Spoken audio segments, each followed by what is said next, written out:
Hello friends, welcome to my channel. இன்றைக்கி நம்ம சேனலில் இடுப்பு வலி, கை கால் வலிக்கெலாம் பை பை சொல்கிற மாதிரி ஒரு சூப்பரான ஹெல்த்தியான ஒரு ரெசிபி தான் பார்க்க போகிறோம். இது டக்குன்னு செஞ்சுலாம் உடம்புக்கு அவ்வளோ நல்லது. இப்போ அதை செய்யறதுக்கு ஸ்டவ்வில் ஒரு பேன் வச்சுக்கலாம். இல்லை ஒரு கப் அளவுக்கு கேழ்வரகு சேர்த்துக்கலாம். சேர்த்து நல்லா வறுத்து விட்டுக்கலாம். அடுப்பு தீ வந்து நல்லா குறைச்சி வச்சுட்டு நல்லா வறுத்து விடுங்க. நம்ம தான் நல்லா வறுபட்டு நல்லா கிடைக்கும். இப்போ பாருங்கள், கேழ்வரகு நல்லா பொரிஞ்சு நல்லா வறுபட்டுடுச்சு. இப்போ பிளேட்டில் மாற்றிட்டு ஆற வச்சு எடுத்துக்கலாம். இப்போ ஸ்டவ்வில் அதே பேன் வச்சுக்கோங்க. அதில் ஒரு கப் அளவுக்கு உளுந்து சேர்த்துக்கோங்க. நான் இன்றைக்கி தோல் உளுந்து தான் எடுத்துருக்கேன். உங்கள்கிட்ட வெள்ளை உளுந்து கூட நீங்கள் எடுத்துக்கோங்க. இப்போ நல்லா வறுத்து விட்டுக்கலாம். உளுந்து பார்த்திங்கன்னா நல்லா செவந்து வரணும், அந்த அளவுக்கு நல்லா வறுத்து விட்டுக்கலாம். இப்போ பாருங்கள், நல்லா வறுபட்டு நல்லா செவந்து வந்துடுச்சு. இப்போ இதையுமே நம்ம பிளேட்டில் மாற்றி ஆற வச்சு எடுத்துக்கலாம்.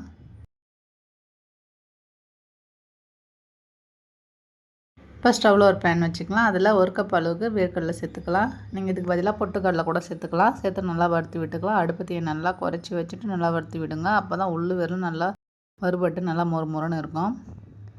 பாருங்கள், இப்போ நல்லா ஓரளவுக்கு நல்லா வறுபட்டுச்சு. இப்போ நல்லாவே வறுபட்டு வந்துடுச்சு. இப்போ நம்ம ஸ்டவ் ஆஃப் பண்ணிட்டு இதை அப்படியே ஆற வச்சு தோல் எடுத்துக்கலாம். இப்போ ட்ரையான மிக்சர் ஜாரில் நம்ம வறுத்து வச்சுருக்க கேழ்வரகு, அது கூடவே 3 ஏலக்காயும் சேர்த்துட்டு நல்லா ஃபைனாக அரைச்சி எடுத்துக்கலாம். இந்த மாதிரி இப்போ அப்படியே நம்ம பிளேட்டில் மாற்றிக்கலாம். அதே போலவே நம்ம வறுத்து வச்சுருக்க உளுந்தையும் சேர்த்து நல்லா ஃபைனாக அரைச்சி எடுத்துக்கலாம். இப்போ அதையும் பிளேட்டில் மாற்றிக்கலாம். வேர்க்கடலை தோல் எடுத்து வச்சுருக்கேன். இப்போ இதை பல்ஸ் முள்ள அரைச்சி எடுத்துக்கலாம். எல்லாத்தையுமே பிளேட்டில் மாற்றி வச்சுக்கலாம். இப்போ ஸ்டவ்வில் ஒரு பேன் வச்சுக்கோங்க. அதில் ஒரு கப் அளவுக்கு பொடிச்ச வெல்லம் சேர்த்துக்கோங்க. அரை கப் அளவுக்கு தண்ணி சேர்த்துக்கோங்க. சேர்த்துட்டு வெல்லத்தை நல்லா கரைச்சி விட்டு எடுத்துக்கலாம். பாகுபதெல்லாம் தேவையில்லை, நல்லா கரைஞ்சி வந்தால் போதும்.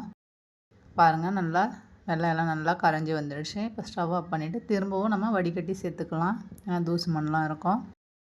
பாருங்கள், அடுப்பு தீயை நல்லா குறைச்சி வச்சுட்டு நல்லா கலந்து விட்டுட்டு நம்ம ரெடி பண்ணி வச்சுருக்க மாவை சேர்த்துக்கலாம். சேர்த்துட்டு நம்ம கலந்து விட்டுக்கலாம். இது வந்து கரெக்டாக இருக்கும் அளவு. நீங்கள் செய்கிறீங்கன்னா இதே அளவுகளோடு நீங்கள் செய்யுங்க. சேர்த்துட்டு நல்லா கலந்து விட்டுக்கோங்க. பாருங்கள், கொஞ்ச நேரத்தில் நல்லா திக்காகிட்டு வந்துடுச்சு. இப்போ இதில் ஒரு 2 ஸ்பூன் அளவுக்கு மட்டும் நம்ம நல்லெண்ணெய் சேர்த்துக்கலாம். உங்களுக்கு விருப்பம் தான் நீங்கள் நெய் கூட சேர்த்துக்கோங்க. நல்லெண்ணெய் வந்து உடம்புக்கு ரொம்ப நல்லது. இப்போ சேர்த்துட்டு நல்லா கலந்து விட்டுக்கோங்க. இப்போ நம்ம ஸ்டவ் ஆஃப் பண்ணிடலாம். இது ஒரு 10 நிமிஷத்துக்கு மட்டும் நம்ம ஆற வச்சுட்டு நம்ம உருண்டை பிடிச்சி எடுத்துக்கலாம். இப்போ பாருங்கள், நல்லாவே ஆறி வந்துடுச்சு. இப்போ நம்ம கை பொறுக்கிற சூட்டில் நம்ம உருண்டை பிடிச்சி எடுத்துக்கலாம். தினமும் ஒரு உருண்டை சாப்பிடுங்க. ரொம்ப உடம்புக்கு நல்லது. கை கால் வலி, இடுப்பு வலிலாம் வராது. கண்டிப்பாக பெண்கள் நீங்கள் தினமுமே எடுத்துக்கோங்க. சூப்பரான சுவையில் ஒரு லட்டு ரெடி ஆகிடுச்சு. கண்டிப்பாக நீங்கள் வீட்டில் ட்ரை பண்ணி பாருங்கள். ட்ரை பண்ணி பார்த்துட்டு உங்கள் கமெண்ட்டுகளை சொல்லுங்கள். இந்த வீடியோ உங்களுக்கு பிடிக்கும்னு நினைக்கிறேன். பிடிச்சிருந்ததுன்னா வீடியோவை ஷேர் பண்ணுங்கள், கமெண்ட் பண்ணுங்கள், சப்ஸ்கிரைப் பண்ணிவிடுங்க. மறக்காமல் பக்கத்தில் இருக்கிற பெல் பட்டனையும் ப்ரெஸ் பண்ணி விட்டுருங்க. தேங்க்ஸ் ஃபார் வாட்சிங்.